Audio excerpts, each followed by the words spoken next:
ॐ श्री गणेशाय नमः। अथ श्री हनुमत्स्वरमाला स्तोत्रम्। अञ्जनागर्भसम्भूतम् अग्निमित्रस्य पुत्रकम् नमामि रामदूतं तं सर्वकार्यार्थसिद्धये। आदित्यसदृशं बालम् अरुणोदयसम्भवम् नमामि रामदूतं तं सर्वकार्यार्थसिद्धये। इङ्गितगस्य रामस्य दूतकार्यपरायणम् नमामि रामदूतं तं सर्वकार्यार्थसिद्धये। ईश्वरस्यांशसम्भूतम् ईषणारहितं हरिं नमामि रामदूतं तं सर्वकार्यार्थसिद्धये। उदधीक्रमणं वीरम् उदारचरितं विभुं नमामि रामदूतं तं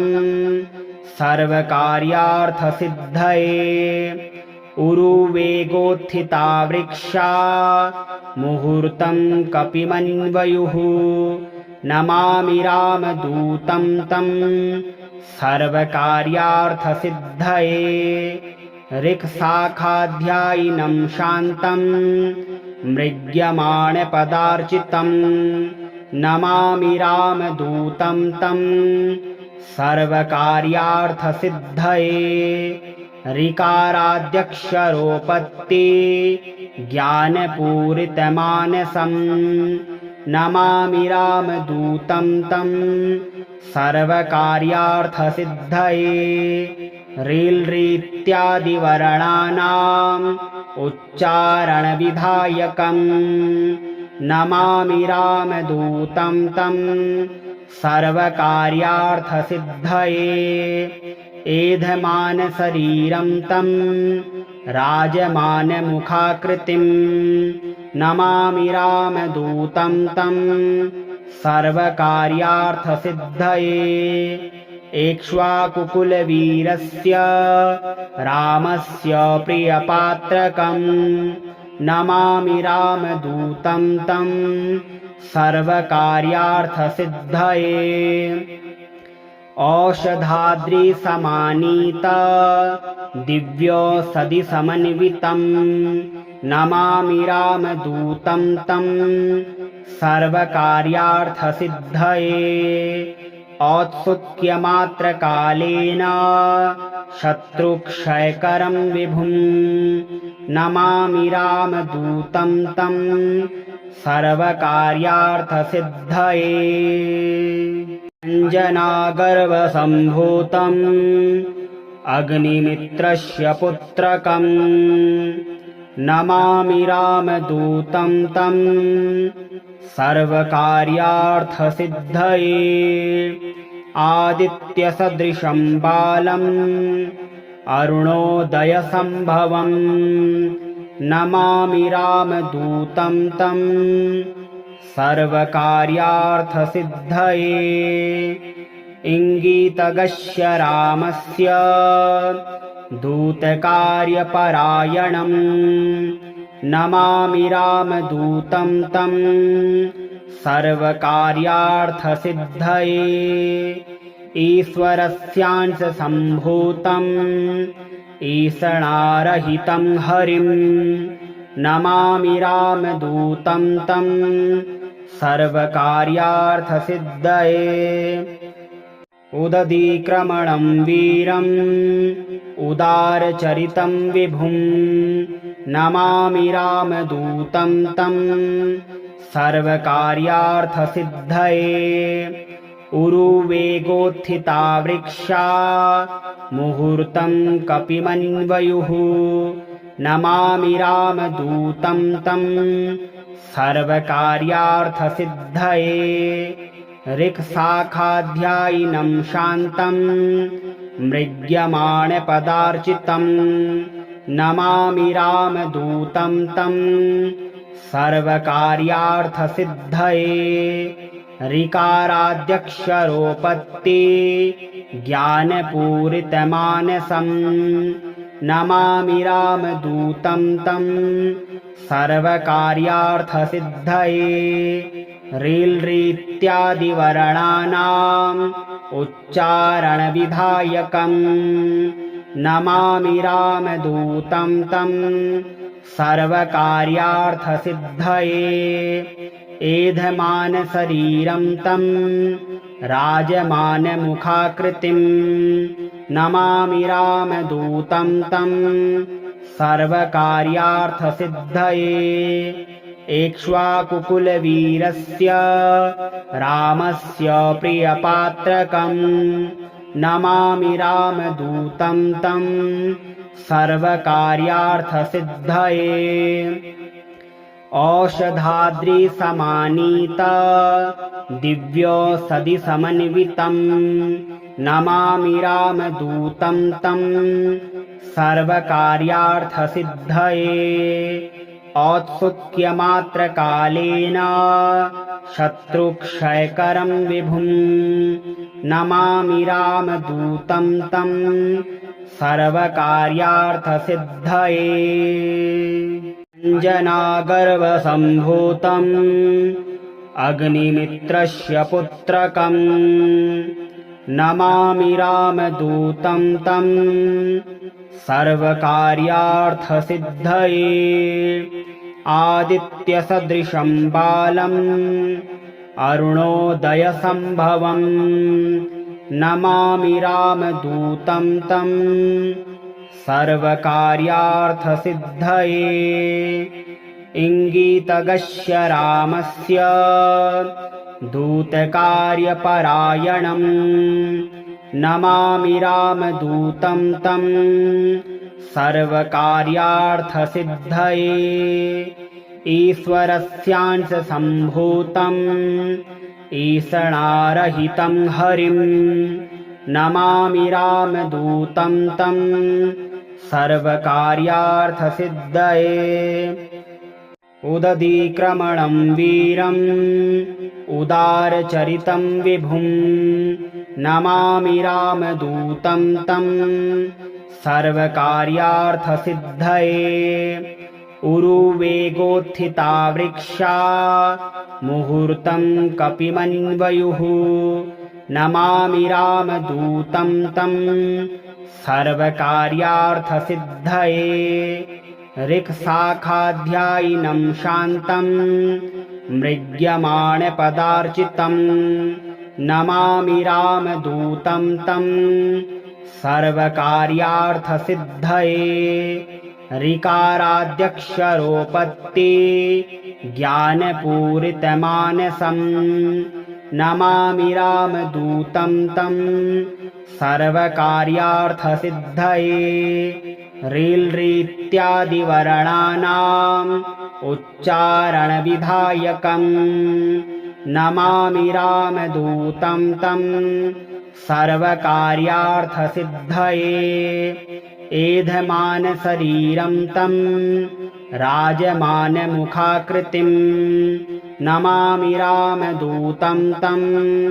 सर्वकार्यार्थसिद्धये एक्ष्वाकुकुलवीरस्य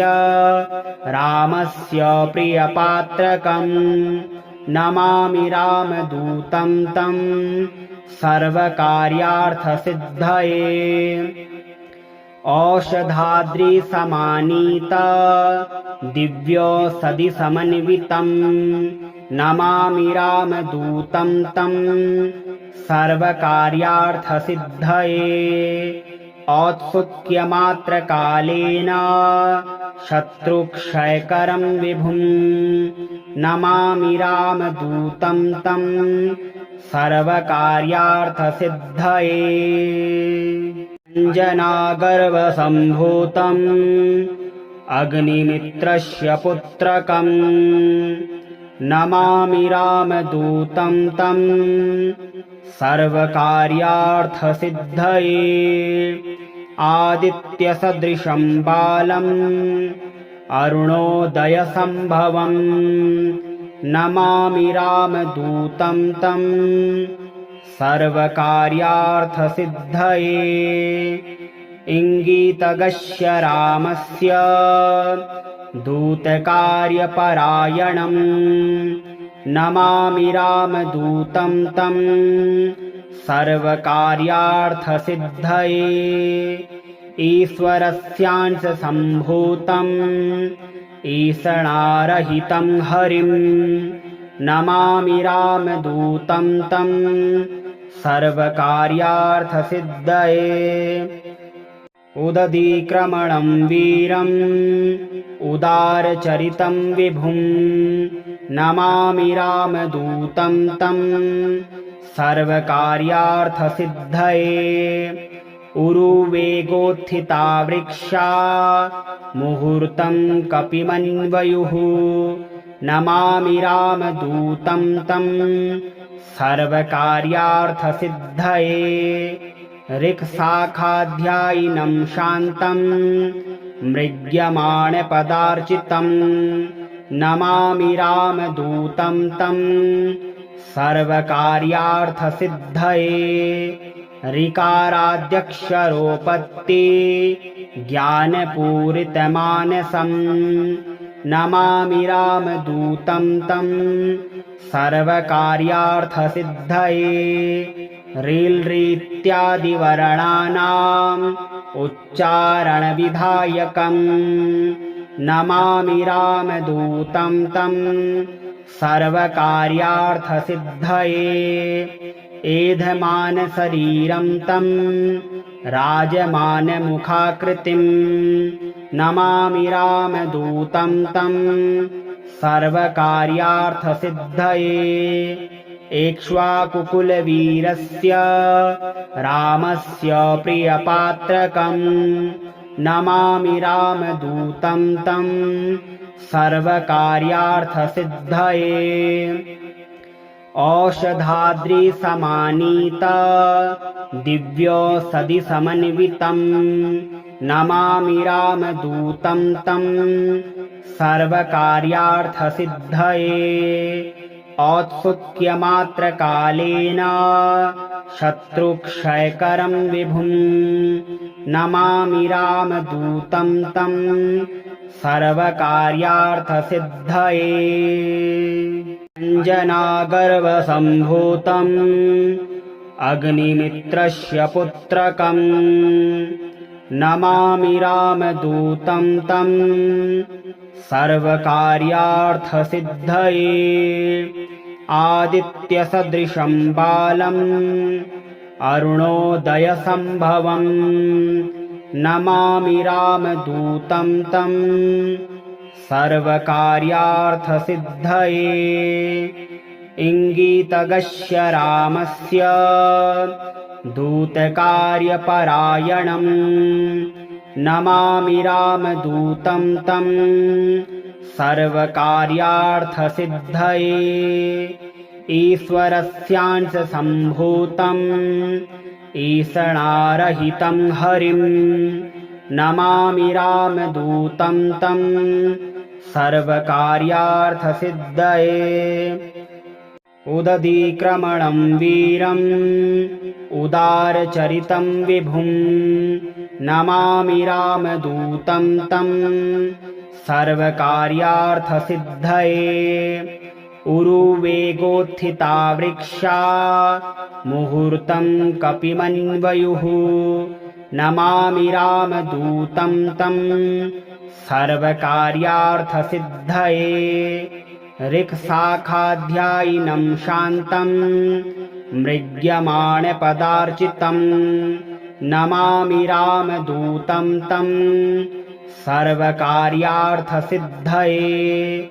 ऋकाराद्यक्षरोपत्ति ज्ञानपूरितमानसं नमामि रामदूतं तं सर्वकार्यार्थसिद्धये रील्रीत्यादिवर्णानाम् उच्चारणविधायकं नमामि रामदूतं तं सर्वकार्यार्थसिद्धये एधमानशरीरं तं राजमानमुखाकृतिं नमामि रामदूतं तं सर्वकार्यार्थसिद्धये इक्ष्वाकुकुलवीरस्य रामस्य प्रियपात्रकं नमामि रामदूतं तं सर्वकार्यार्थसिद्धये औषधाद्रिसमानीत दिव्यौषधिसमन्वितं नमामि रामदूतं तं सर्वकार्यार्थसिद्धये औत्सुक्यमात्रकालेन शत्रुक्षयकरं विभुं नमामि रामदूतं तं सर्वकार्यार्थसिद्धये अञ्जनागर्भसम्भूतम् अग्निमित्रस्य पुत्रकं नमामि रामदूतं तं सर्वकार्यार्थसिद्धये आदित्यसदृशं बालम् अरुणोदयसम्भवं नमामि रामदूतं तं सर्वकार्यार्थसिद्धये इङ्गितगस्य रामस्य दूतकार्यपरायणं नमामि रामदूतं तं सर्वकार्यार्थसिद्धये ईश्वरस्यांशसम्भूतम् ईषणारहितं हरिं नमामि रामदूतं तं सर्वकार्यार्थसिद्धये उदधीक्रमणं वीरम् उदारचरितं विभुं नमामि रामदूतं तं सर्वकार्यार्थसिद्धये उरुवेगोत्थिता वृक्षा मुहूर्तं कपिमन्वयुः नमामि रामदूतं तं सर्वकार्यार्थसिद्धये ऋक्शाखाध्यायिनं शान्तं मृग्यमाणपदार्चितं नमामि रामदूतं तं सर्वकार्यार्थसिद्धये ऋकाराद्यक्षरोपत्ति ज्ञानपूरितमानसं नमामि रामदूतं तं सर्वकार्यार्थसिद्धये रील्रीत्यादिवर्णानाम् उच्चारणविधायकं नमामि रामदूतं तं सर्वकार्यार्थसिद्धये एधमानशरीरं तं राजमानमुखाकृतिं नमामि रामदूतं तं सर्वकार्यार्थसिद्धये इक्ष्वाकुकुलवीरस्य रामस्य प्रियपात्रकं नमामि रामदूतं तं सर्वकार्यार्थसिद्धये औषधाद्रिसमानीत दिव्यौषधिसमन्वितं नमामि रामदूतं तं सर्वकार्यार्थसिद्धये औत्सुक्यमात्रकालेन शत्रुक्षयकरं विभुं नमामि रामदूतं तं सर्वकार्यार्थसिद्धये अञ्जनागर्भसम्भूतम्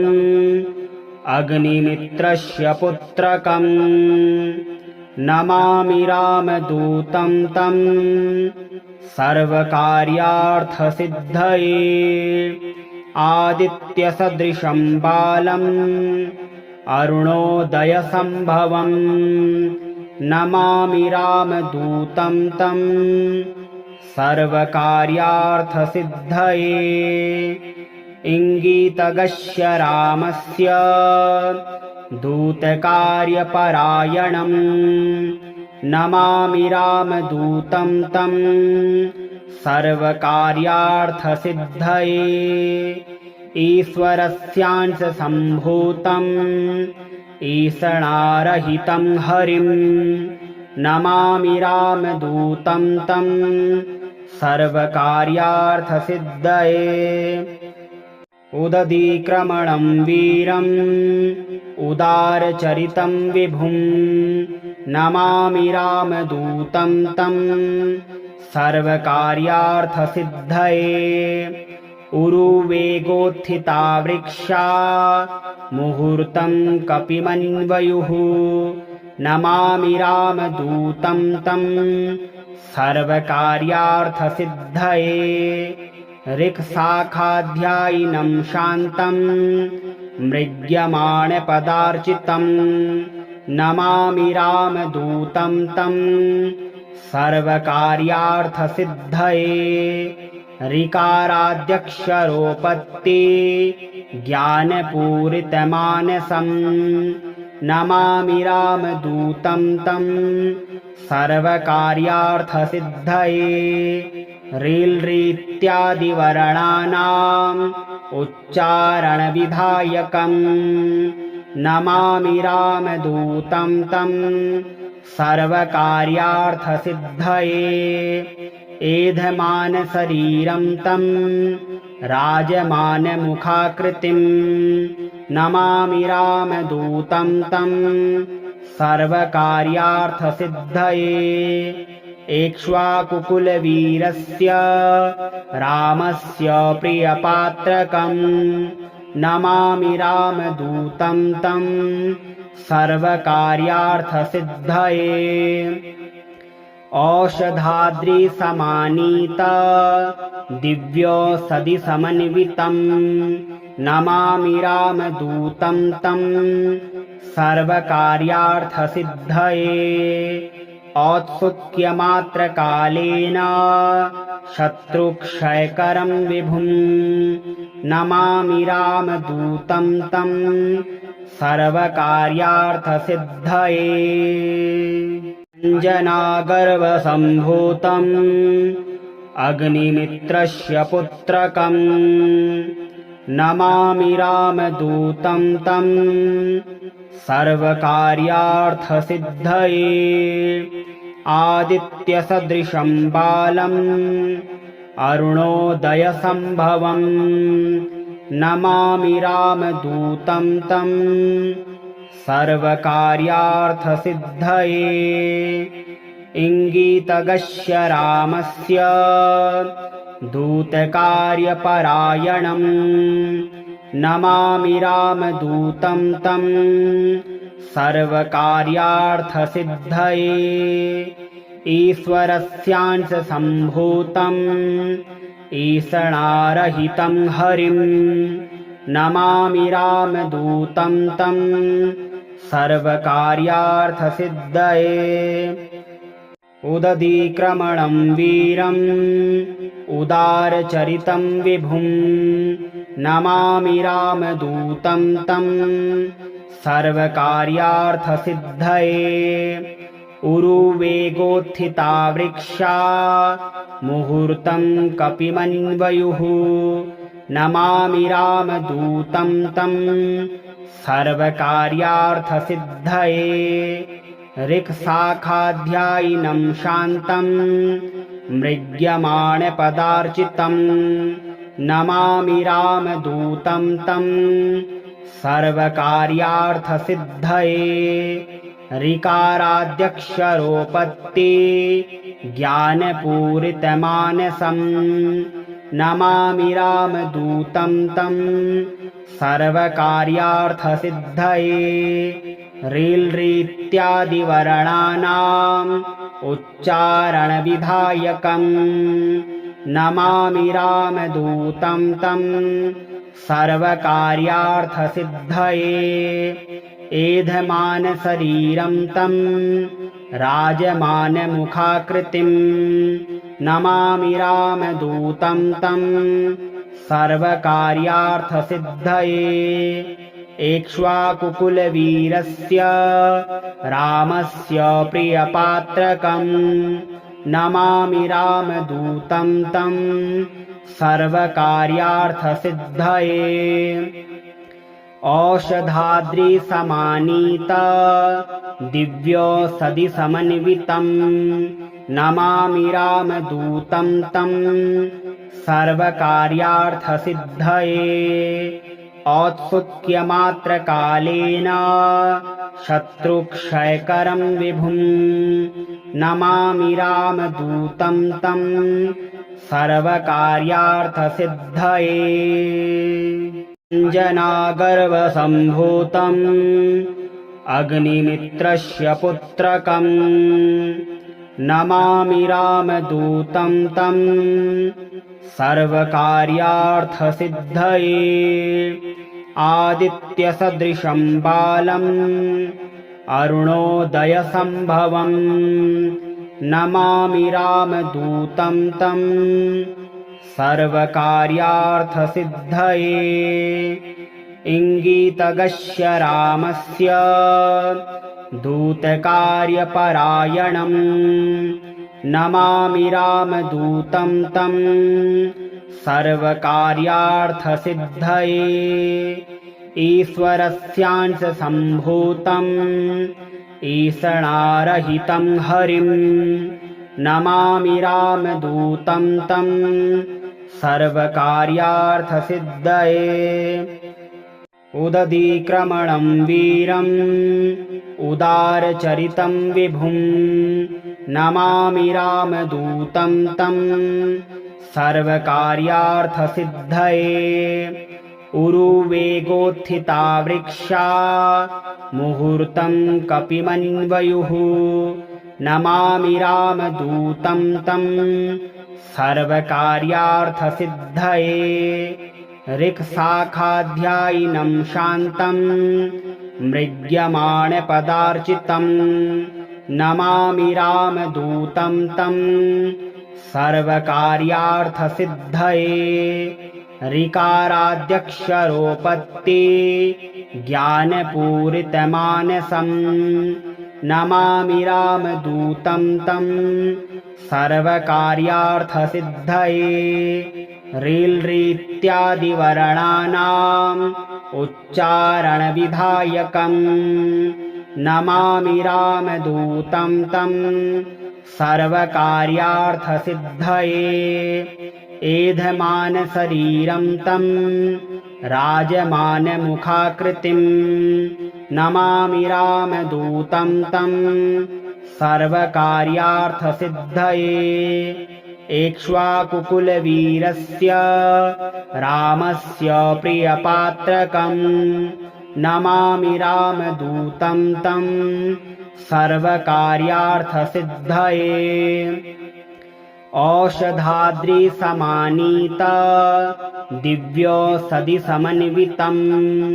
नमामि रामदूतं तं सर्वकार्यार्थसिद्धये औत्सुक्यमात्रकालेन शत्रुक्षयकरं विभुं नमामि रामदूतं तं सर्वकार्यार्थसिद्धये अञ्जनागर्भसम्भूतम् अग्निमित्रस्य पुत्रकम् नमामि रामदूतं तं सर्वकार्यार्थसिद्धये आदित्यसदृशं बालम् अरुणोदयसम्भवम् नमामि रामदूतं तं सर्वकार्यार्थसिद्धये इङ्गितगस्य रामस्य दूतकार्यपरायणम् नमामि रामदूतं तं सर्वकार्यार्थसिद्धये ईश्वरस्यांशसम्भूतम् ईशणारहितं हरिं नमामि रामदूतं तं सर्वकार्यार्थसिद्धये उदधीक्रमणं वीरम् उदारचरितं विभुं नमामि रामदूतं तं सर्वकार्यार्थसिद्धये उरुवेगोत्थिता वृक्षा मुहूर्तं कपिमन्वयुः नमामि रामदूतं तं सर्वकार्यार्थसिद्धये ऋक्शाखाध्यायिनं शान्तं मृग्यमाणपदार्चितं नमामि रामदूतं तं सर्वकार्यार्थसिद्धये ऋकाराद्यक्षरोपत्ति ज्ञानपूरितमानसं नमामि रामदूतं तं सर्वकार्यार्थसिद्धये रील्रीत्यादिवर्णानाम् उच्चारणविधायकं नमामि रामदूतं तं सर्वकार्यार्थसिद्धये एधमानशरीरं तं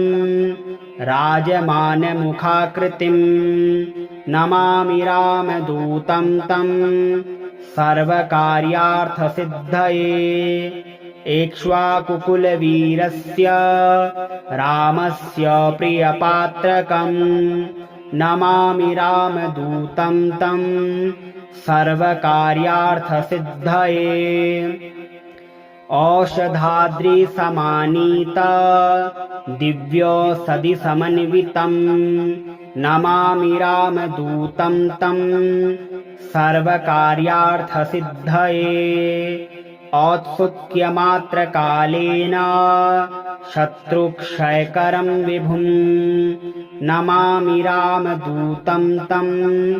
सर्वकार्यार्थसिद्धये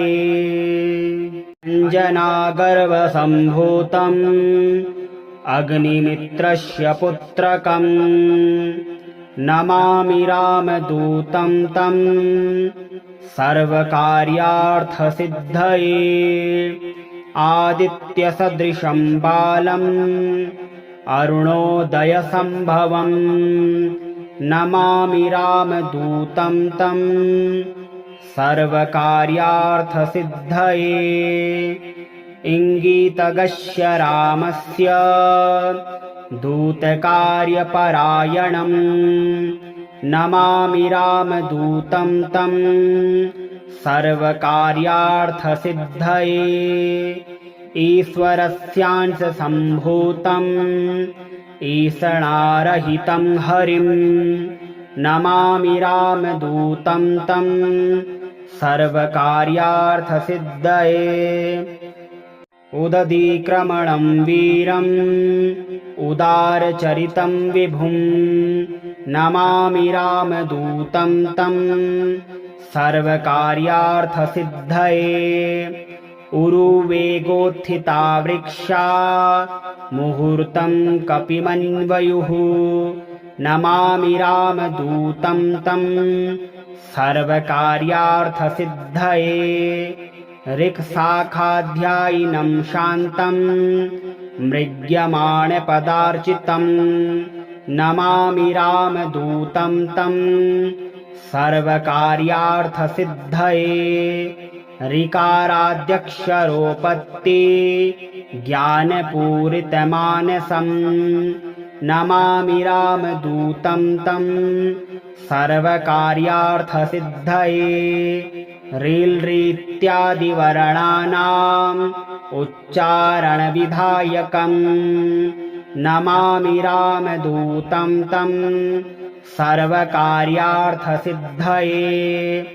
एधमानशरीरं तं राजमानमुखाकृतिं नमामि रामदूतं तं सर्वकार्यार्थसिद्धये एक्ष्वाकुकुलवीरस्य रामस्य प्रियपात्रकं नमामि रामदूतं तं सर्वकार्यार्थसिद्धये औषधाद्रिसमानीत दिव्यौषधिसमन्वितं नमामि रामदूतं तं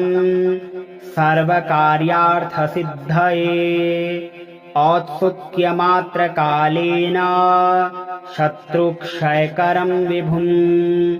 नमामि रामदूतं तं सर्वकार्यार्थसिद्धये